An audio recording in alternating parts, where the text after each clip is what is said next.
ராசி கட்டம் எடுத்தோம்னா மொத்தம் எத்தனை ராசிகள் இருக்கிறது? 12 ராசிகள் இருக்கிறதுன்னு சொல்றார். எத்தனை கிரகங்கள் இருக்கிறது? நவ கிரகங்கள், 9 கிரகங்கள் இருக்குன்னு சொல்றார். இந்த 12 × 9 அப்படின்னு சொல்லி போட்டோம்னா 12 × 9 = 108 அப்படிங்கிற மாதிரி வந்துடும். அனைவருமே ஏதோ ஒரு நட்சத்திரத்திலே தான் பிறந்திருப்போம். உதாரணத்திற்கு இப்ப அடியேன் திருவாதிரை நட்சத்திரம் 2ஆம் பாதம் எடுத்துட்டோம்னா திருவாதிரை நட்சத்திரம் 2ஆம் பாதத்திலே பிறந்திருக்கிறேன் அப்படிங்கிறத நான் புரிஞ்சுக்கிறேன். இந்த மாதிரி ஒவ்வொரு நட்சத்திரத்திற்குமே 4 பாதங்கள் என்பது உண்டு. இன்னைக்கு நம்ம என்ன பார்க்க போறோம் சொல்லி பார்த்தோம்னா ஒரு நேயரினுடைய சந்தேகத்திற்கான விடையைத்தான் பார்க்க போகிறோம். இந்த நேயர் என்ன கேட்டிருக்கார் அப்படின்னு சொல்லி பார்த்தா, எந்த மந்திரமாக இருந்தாலும் 108 முறை உச்சரிக்க வேண்டும் என்று சொல்கிறார்களே, அப்படி 108 என்கின்ற எண்ணுக்கு அத்தனை சிறப்பு என்ன? அது என்ன அப்படி ஒரு தனி சிறப்பு அந்த 108 அப்படிங்கிற எண்ணுக்கு என்பதுதான் அவருடைய கேள்வியாக அமைந்திருக்கிறது. இந்த 108 நம்ம நிறைய விதங்களாக பிரித்து கூட பார்க்கலாம். உதாரணத்திற்கு நம்முடைய ராசி கட்டம் எடுத்தோம்னா மொத்தம் எத்தனை ராசிகள் இருக்கிறது? 12 ராசிகள் இருக்கிறதுன்னு சொல்றார். எத்தனை கிரகங்கள் இருக்கிறது? நவ கிரகங்கள், 9 கிரகங்கள் இருக்குன்னு சொல்றார். இந்த 12 × 9 அப்படின்னு சொல்லி போட்டோம்னா 12 × 9 = 108 அப்படிங்கிற மாதிரி வந்துடும். ஆக 108 தடவை நம்ம ஜபம் பண்ணலாம். இது கிரகங்கள், ராசிகள், எல்லா ராசிகளுக்குள்ளும் பிறந்தவர்களுக்கும் பொருந்தும் அப்படிங்கிற மாதிரி வச்சுக்கிறோம். இது ஒரு பக்கம். இன்னொரு முறை என்ன தெரியுமா?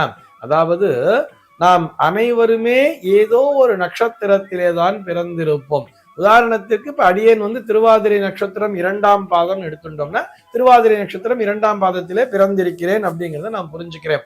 இந்த மாதிரி ஒவ்வொரு நட்சத்திரத்திற்குமே 4 பாதங்கள் என்பது உண்டு.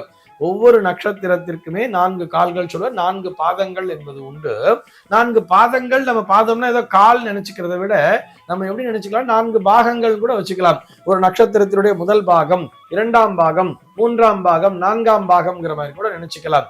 இப்படி எல்லோருமே ஏதோ ஒரு பாகத்திலே தான் பிறந்திருப்போம். மொத்தம் இருக்கக்கூடிய நட்சத்திரங்கள் என்பது 27. மொத்தம் 27 நட்சத்திரங்கள் ஒன்றுக்கு 4 பாதம்னு வச்சுட்டோம்னா அதை பெருக்கி பார்த்தோம்னா மொத்தம் 108 பாதங்கள் என்பது இருக்கும். ஆக இந்த 108 பாதங்களுக்குமே ஒவ்வொரு எழுத்துக்களை கொடுத்திருப்பார்கள். நாம நட்சத்திர எழுத்துக்கள் அப்படிங்கிற மாதிரியே பஞ்சாங்கத்துல கொடுத்திருப்பார். ஒரு பேர் வைக்கணும், ஒரு குழந்தை பிறந்திருக்கு, அந்த குழந்தைக்கு பேர் வைக்கணும்னு சொல்லிட்டு போய் கேட்டோம்னா புரோகிதர் என்ன பண்ணுவார், ஜோதிடர் என்ன பண்ணுவார், பஞ்சாங்கத்தை எடுத்து பார்ப்பார். இந்த குழந்தை என்னைக்கு பிறந்திருக்குன்னு சொல்லி பார்ப்பார். இது அஸ்வினி நட்சத்திரம் முதல் பாதத்திலே பிறந்திருக்கிறதுன்னு சொல்லிட்டு அந்த முதல் பாதத்திற்குரிய எழுத்து என்னன்னு பார்ப்பார். அந்த எழுத்து சு அப்படின்னு கொடுத்திருப்பார். உடனே குழந்தைக்கு சுப்பிரமணின்னு பேர் வைப்பா அப்படிங்கிற மாதிரி சொல்லி அனுப்புவார். அப்போ அந்த அஸ்வினி நட்சத்திரத்தினுடைய முதல் பாதத்திற்கு சு என்ற எழுத்து என்று வருவதை போல ஒவ்வொரு பாதத்திற்கும் ஒவ்வொரு எழுத்துக்களை கொடுத்திருப்பார்கள். இப்படி 108 பாதங்களுக்குமே 108 எழுத்துக்கள் என்பது இருக்கும். அதை முன்னிட்டுத்தான் அஷ்டோத்திர சதநாமாவளி என்ற பெயரிலே 108 தடவை இறைவனுடைய திருநாமங்களை சொல்லி அர்ச்சனை செய்கின்ற பழக்கமானது வந்தது. உதாரணத்திற்கு ஒரு அஷ்டோத்திரம், லக்ஷ்மி அஷ்டோத்திரம் சொன்னா பிரகிருதே நமஹா விகிருதே நமஹான்லாம் சொல்லி இதை சொல்றா இல்லையா? இதை போலத்தான், அதாவது மீண்டும் ஒரு முறை நினைவூட்டுகிறேன், ஒரு நட்சத்திரத்திற்கு 4 பாதங்கள், 27 நட்சத்திரங்கள், மொத்தம் 27 × 4 = 108 என்பதால் எல்லோருக்கும் பலன் என்பது சென்றடைய வேண்டும். அவர் எந்த நட்சத்திரம் எந்த பாதத்தில் பிறந்திருந்தாலும் அவர்களுக்கு அந்த பலனானது கிட்ட வேண்டும் என்பதற்காகத்தான் இறைவனுடைய திருநாமங்களை 108 தடவையாக சொல்லி அல்லது 108 நாமாவளிகளை சொல்லி அர்ச்சனை செய்கின்ற பழக்கமானது வந்தது. அதே விதிமுறையை பின்பற்றி ஏதோ ஒரு மந்திர உபதேசம் பெற்றிருக்கிறோம் என்று சொன்னால் அந்த மந்திரத்தை தினந்தோறும் ஜபம் செய்ய வேண்டும் என்று சொன்னால் குறைந்தபட்சமாக 108 முறை ஜபம் செய். அப்பொழுதுதான் அத்தனை நட்சத்திரங்களினுடைய பலன் என்பதும் உனக்கு சேரும். இந்த நட்சத்திரங்கள் என்பது ஆகாயத்தில் இருக்கக்கூடிய இந்த தெய்வீக சக்தியை பெற்று உன் மீது செலுத்தக்கூடிய திறனை பெற்றிருக்கிறது.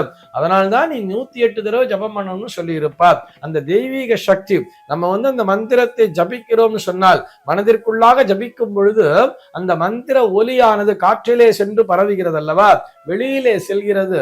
வெளியிலே செல்லும் போது இந்த நட்சத்திரங்களானது அந்த தன்மையை ஈற்று அது எங்கே செல்ல வேண்டுமோ அங்கே சென்று சேர்க்கிறது.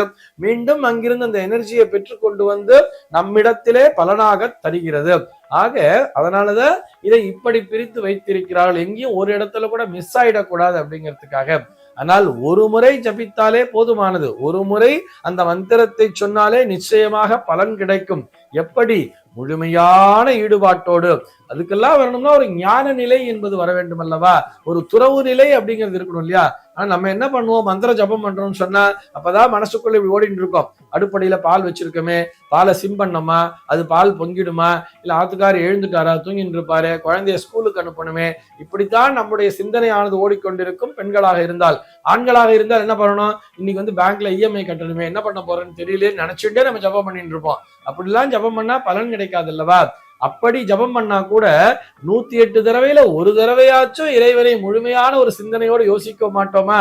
அந்த ஒரு ஜபத்திலாவது நமக்கு பலன் கிடைக்காதா என்பதற்காக கூட இத்தனை முறை ஜபம் செய்ய வேண்டும் என்று சொல்லி இருக்கிறார் என்று பெரியவர்கள் சொல்லுவார்கள். ஆக 108 முறை ஜபம் செய்வது. இந்த 108 என்கின்ற எண்ணானது 27 நட்சத்திரங்கள் இன்று 4 பாதங்களை சேர்த்துத்தான் இந்த ரூலை ஃபார்ம் பண்ணி வச்சிருக்கார். ஒரு மந்திரம் உபதேசம் பெற்றுக் கொண்டோமே ஆனால் அந்த மந்திரத்தை தினந்தோறும் 108 முறை எவர் ஒருவர் ஜபம் செய்து வருகிறார்களோ அவர்களுக்கு நிச்சயமாக அந்த மந்திரமானது பலனை தரும். இதிலே எந்த விதமான சந்தேகமும் இல்லை. சர்வே ஜனாஹ சுகினோ பவந்து.